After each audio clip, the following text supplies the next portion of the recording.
The first combat employment of North Korean infantry, a Ukrainian pocket with probably 100 soldiers in it, and the biggest attack with drones and cruise missiles and ballistic missiles so far in this war. Those are the topic for today's situation report, but we're also going to talk about what has happened along the front lines and behind them. All of this here in this situation report about the war in Ukraine.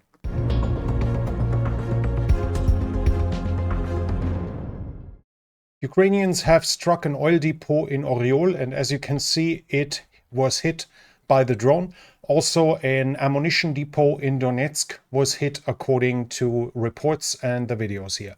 On the other hand, the Russians did the biggest missile and drone attacks since the beginning of the war on the night to the 13th of December. The Russians used 94 cruise missiles and ballistic missiles, as well as 193 drones. 4 Kinzhal were used, 2 Iskander-M ballistic missiles, 1 KN-23, that's a North Korean Iskander basically, 55 KH-101 and KH-55SM, as well as 24 Caliber cruise missile, 6 Iskander K cruise missiles.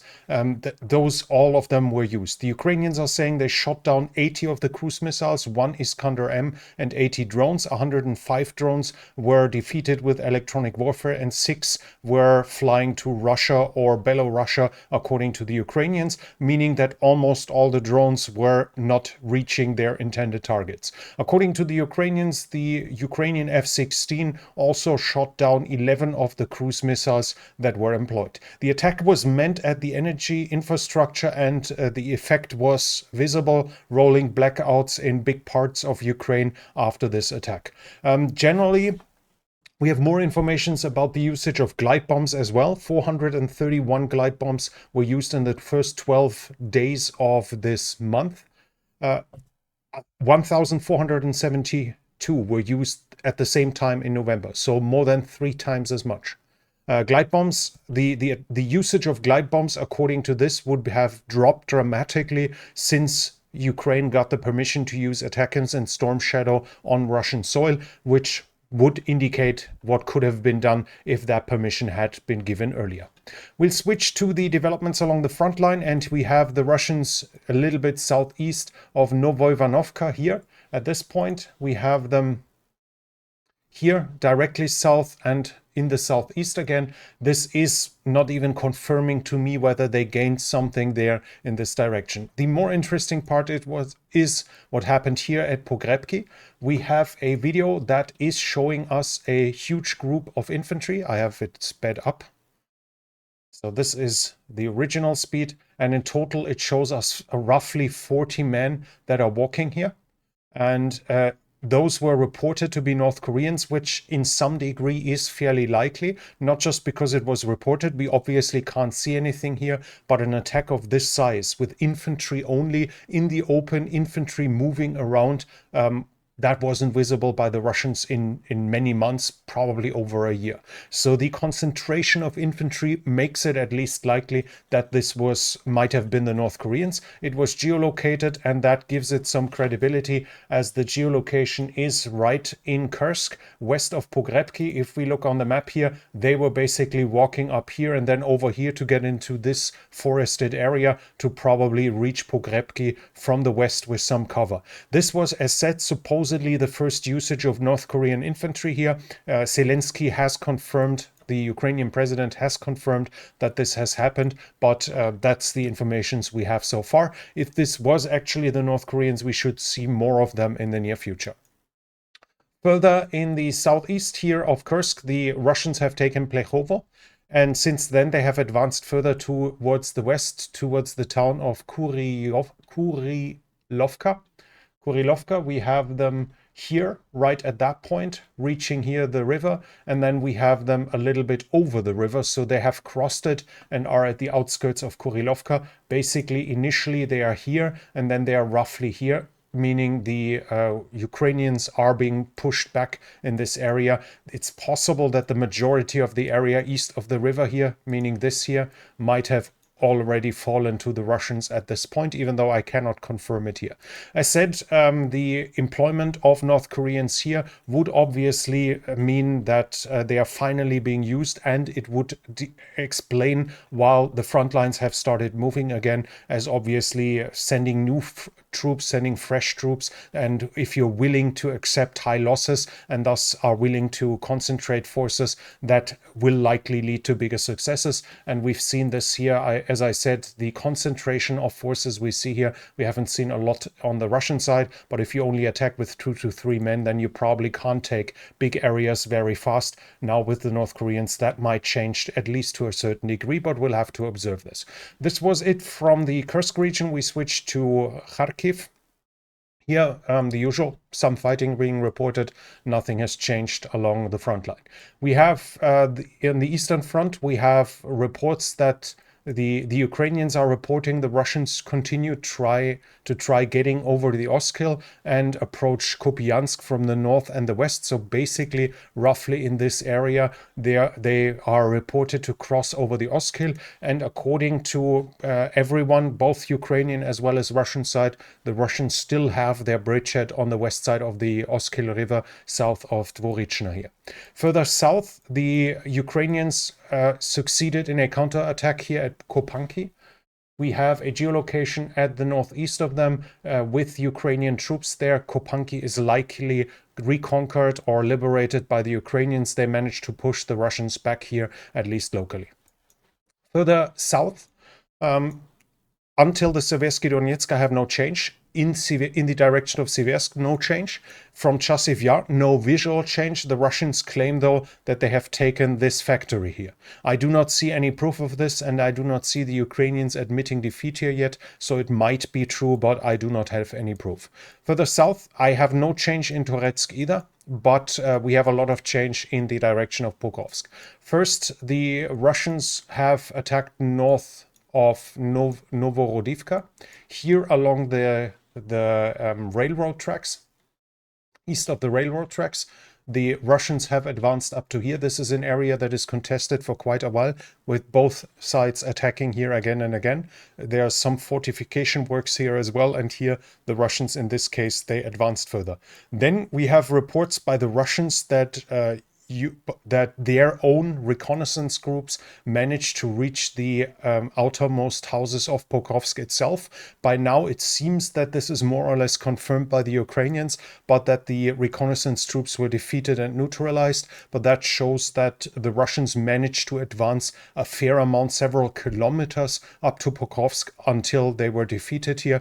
We've seen small advances like this deep into the enemy line a couple of times in the past, obviously giving us some indication how the front lines are staffed. We talked about it in the past as well, that the threat due to gliding bombs is so high that both sides can't really staff the front lines very, very strongly. Otherwise, that's just an inviting target. So a lot of the positions are fairly weakly manned, and thus obviously allowing small groups to filter through, to creep through, and thus go into the rear areas. In this case, the Russians apparently actually managed to achieve roughly reaching this point here, but it seems that they were defeated at this point. The Russians also advanced in the areas of Lysivka. We have that here. Here at Lysivka, west of Novorodivka, the Russians managed to reach, let me quickly check again. So they are at the southeastern part, roughly here. They managed to advance somewhat inside of Lysivka. To the west of it, they have closed in on Dakhenske. This is here, where Russian soldiers were walking on that road and got attacked by an AFV drone on the original source, and they were upright on the road, indicating that the Ukrainian positions should be further north. That tree line seems unlikely to currently be occupied. Otherwise, Russian soldiers wouldn't just be walking up here. The actual front line is probably more or less like this, at the very least, right now. Further to the west, the Russians are at Shevchenko. We have that geolocated as well. We have them here in the west of Shevchenko. We have them in that small what is that, agriculture or whatever directly in front of Shevchenko, and we have them in the northwestern part of Shevchenko. So in this area here, those were more or less the three geolocations. The western part of Shevchenko, we have the geolocations, and the eastern part here, the pro-Ukrainian deep state map, already attributes it to the Russians. So far, I have only seen the Russians in Novi Trud and in the western part of Shevchenko, but it's likely that the Russians are mostly inside of the town. There are reports of Ukrainian counterattacks here. There's also a report about 2 Ukrainian brigades being sent as reinforcements here that might be the reasons there are counterattacks here, but we'll have to confirm that in the future. At least as of now, I cannot confirm it yet. Further to the west, we have the Russians advancing west of Novotroitsk. Roughly this area here has been taken by them. The Russians also have taken the town of Zoria down here. And Brigadier General Alexander Lutsenko, who is responsible for the Donetsk area, he was sacked by the Supreme Command. Supposedly, he was also responsible for Kurakhove. And here we're coming to the problematic event. We see that here that Hanivka is, according to that, still a gray zone. I've heard now that the Russians, I've seen reports, but I haven't seen the geolocations now, but that the front line is more or less like this, that the pocket here is no longer in existence. But we had the reports to that were that 100 Ukrainian soldiers were cut off in Hanivka. Whether they managed to break out and at what cost, because obviously with the Russians on both sides being able to attack them while they're breaking out would likely cause additional losses. So at which cost those 100 men were able to break out is unknown, but according to even Ukrainian reports, 100 Ukrainian soldiers were cut off and encircled here in Hanivka. In Kurakhove itself, the Russians are also advancing. We have them here in the northern part. We have them in the western part of the high rises, and we have them in the southern part of the high rises. So according to the geolocations, more or less this area here is probably already occupied by the Russians. The majority of the residential area is now in Russian hands. The majority of the residential area of Kurakhove is now in Russian hands. Further to the south at Uspenivka, we also still have a geolocation here. Let me see, it was this one here.